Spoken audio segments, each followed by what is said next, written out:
కృష్ణా జిల్లా విశ్వనాథపల్లి పిట్టలంక గ్రామాల మధ్య డ్రైనేజీ పూడికతీత పనులను విక్కుర్తి రాఘవయ్య ఫౌండేషన్ చైర్మన్ శ్రీనివాసరావు తమ సొంత ఖర్చులతో పూర్తి చేయించారు. ఈ డ్రైనేజీ పూడిపోవడంతో వరి చేలలో ఉప్పు నీరు నిలిచి పంటలు పండగా రైతులు తీవ్ర ఇబ్బందులు పడ్డారు. రైతుల కష్టాలను తెలుసుకున్న శ్రీనివాసరావు జేసీబీ సాయంతో గత 40 రోజులుగా పూడికతీత పనులు చేయించారు. ప్రజాసేవే తన లక్ష్యమని, రైతుల ఆనందాన్ని చూడటం వర్ణనాతీతమని శ్రీనివాసరావు పేర్కొన్నారు.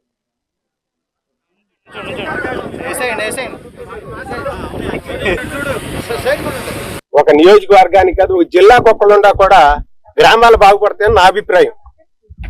జనాలు కోట్ల మంది రాజకీయ నాయకులు కోట్లు సంపాదించవచ్చు, కానీ 10 మందికి సేవ చేయాలనే ఆలోచన కొంతమందికి ఉండదు. ఆ కొంతమందిలో ఇక్కుర్చీని గారు ఒకళ్ళు.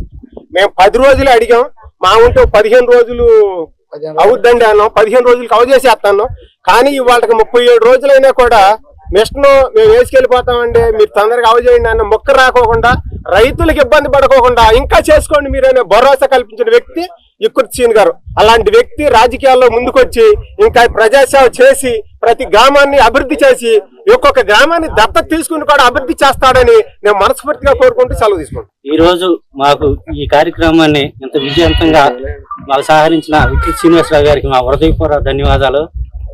ఇవాళ మా పిట్టలంక పంచాయతీలోని బావిసిటివారిపాలెం, బడేరుపాలెం ఇలాంటి 700 ఎకరం మాగాడి ఉంది. ఆ 700 ఎకరంలో మాకు కరగట్ట రైట్ సైడ్ మాగాడి, లెఫ్ట్ సైడ్ మెట్ట అవి ఆక్వా సాగు అవుతుంది.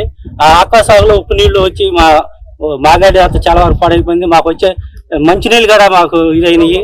అలాంటప్పుడు మేము ఒక రోజు మాకు శ్రీనివాసరావు గారు మా పిట్టలంక గ్రామంలో ఒక ఇల్లు తగలడిపోతే ఆ కార్యక్రమానికి వచ్చారు. అప్పుడు శ్రీనివాసరావు గారిని ఇది సార్ మా ఊరి పరిస్థితి అంటే మీకు నేను ఏదైనా సహకరిస్తానని మాకు మాట ఇచ్చారు. ఆ మాట ప్రకారం ఈ రోజు వరకు మాకు 37 రోజులు ఆయన మిషన్ సహాయం అందిస్తే నేను కూడా ఒక రైతు కుటుంబంగా ఆలోచించి వీళ్ళ పడుతున్న బాధలు ఇమ్మీడియట్ గా నేను మిషన్ పంపించి ముందు 20 రోజులు అనుకున్నాం, దాదాపు అది 40 రోజుల దాకా అవుతుంది. అయినా కూడా ఈ రోజున ఈ పని జరిగే విధానం చూసి చాలా ఆనందపడ్డాను. ఈ రైతుల్లో వీళ్ళ ఆనందం చూసి నా జీవితంలో ఇది మర్చిపోలేని రోజు. ఇదే విధంగా లాస్ట్ ఇయర్ కూడా నాగాలంకలో దాదాపు 5 విలేజ్లు కవర్ చేస్తూ 7 కిలోమీటర్లు చేసి అది కూడా 3000 ఎకరాల పంట నేను డీ వాటర్ అవ్వకుండా నీకోకుండా నేను కాపాడటం, ఈ 2 విషయాలు నా జీవితంలో మర్చిపోలేని రోజు. ఇలాంటి రైతు మనం ఎన్నో చేస్తాం కార్యక్రమాలు, ఏ కార్యక్రమాలు చేసినా ఈ రైతులు పడే ఆనందంలో ఉన్న ఆనందం నా జీవితంలో మర్చిపోలేను. సో ఇది ఈ రకంగా చేయటం నా జీవితంలో చాలా హ్యాపీ ఫీల్ అవుతాను. నేను కూడా ఒక రైతు కుటుంబంగా ఆలోచించి వీళ్ళ పడుతున్న బాధలు ఇమ్మీడియట్ గా నేను మిషన్ పంపించి ముందు 20 రోజులు అనుకున్నాం, దాదాపు అది 40 రోజుల దాకా అవుతుంది. అయినా కూడా ఈ రోజున ఈ పని జరిగే విధానం చూసి చాలా ఆనందపడ్డాను. ఈ రైతుల్లో వీళ్ళ ఆనందం చూసి నా జీవితంలో ఇది మర్చిపోలేని రోజు.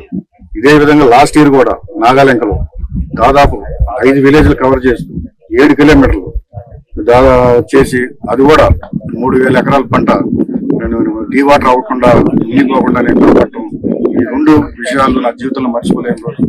ఇలాంటి రైతు మనం ఎన్నో చేస్తాం కార్యక్రమాలు, ఏ కార్యక్రమాలు చేసినా ఈ రైతులు పడే ఆనందంలో ఉన్న ఆనందం నా జీవితంలో మర్చిపోలేను. సో ఇది ఈ రకంగా చేయటం నా జీవితంలో చాలా హ్యాపీ. మేము ఒక రోజున మా గ్రామంలో ఇల్లు కాలిపోవడం జరిగింది. విక్కుర్తి సీన్ అన్నయ్య వాళ్ళని పలకరించడానికి రావడం జరిగింది. అప్పుడు మా గ్రామ పెద్దలు ప్రజలు అక్కడ కూడినప్పుడు అన్నయ్య మా స్థితిగతి కరగట్టులో చెరువులు కానీ మాగాని భూములు కానీ ఉన్నాయి, అయ్యి ఈ ఉరక కొట్టడం వల్ల వ్యవసాయం పండలేకపోవడం వల్ల మేము ఇంకా నిరుపేదలం అయిపోతున్నాము. మా స్థితిగతుల్ని కలెక్టర్ గారి దాకా అదేవిధంగా మీ మనసులో అక్కడ చోటు చేసుకుని నియోజకవర్గ ఎమ్మెల్యేతో అందరితో కూడా కలిసికట్టుడిగా మా గ్రామాన్ని అభివృద్ధి చేయాల్సిందనిగా విక్కుర్తి సీన్ అని కోరుచున్నాం. ఎన్నో ఒక 5-6 సంవత్సరాల నుంచి బాగా ఉప్పు నీళ్ళు ఊట ఊరి కింద మా గ్రామం పిట్టలంకలో మొత్తం గ్రౌండ్ వాటర్ అంతా కూడా తీపి నీళ్ళు అయితే ఇవాళ సాల్ట్ వాటర్ అయిపోయింది. తాగటానికి నీళ్ళు లేవు, సబ్బిరిగిపోతుంది స్నానం చేసుకుంటే. ఆ పరిస్థితుల్లో ఇవాళ మేము ఈవీఎస్ఆర్ ఫౌండేషన్ అయినటువంటి విక్కుర్తి శ్రీనివాసరావు గారిని, అయ్యా మా ఊరి రకంగా ఇబ్బంది పడుతున్నాం మేము రైతులము, ఆ కరకోడు విశ్వనాథపల్లి పొలిమేర దగ్గర నుంచి సాలింపారం అవుట్ సోర్స్ వరకు అది తవ్వాలి, అది మూతపడిపోయింది. దానివల్ల మాగాని ఒక 300 ఎకరం పోతుంది, 400 ఎకరం పోతుంది, మెట్ట ఒక 750 ఎకరం ఉంది రెవెన్యూ విలేజ్. ఈ మొత్తం కూడా సర్వనాశనం అయిపోతుంది. ఊళ్ళోకి ఉప్పు నీళ్ళు ఎంటర్ అయిపోయినాయి, తాగటానికి నీళ్లు లేవు, ఊరంతా ఉప్పు నీళ్ళు, గ్రౌండ్ వాటర్ అంతా ఉప్పు నీళ్ళు అయిపోయింది అని ఆయన్ని పెద్ద మనసుతో అడిగితే ఆయన నేను మిషన్ ఇస్తాను, నేను మిషన్ సహాయం చేస్తాను అని మాట ఇచ్చాడు. ఆ మాట మీద కట్టుబడి, ఆ మాట మీద నిలబడి ఆయన మాకు మిషన్ ఇవ్వడం జరిగింది.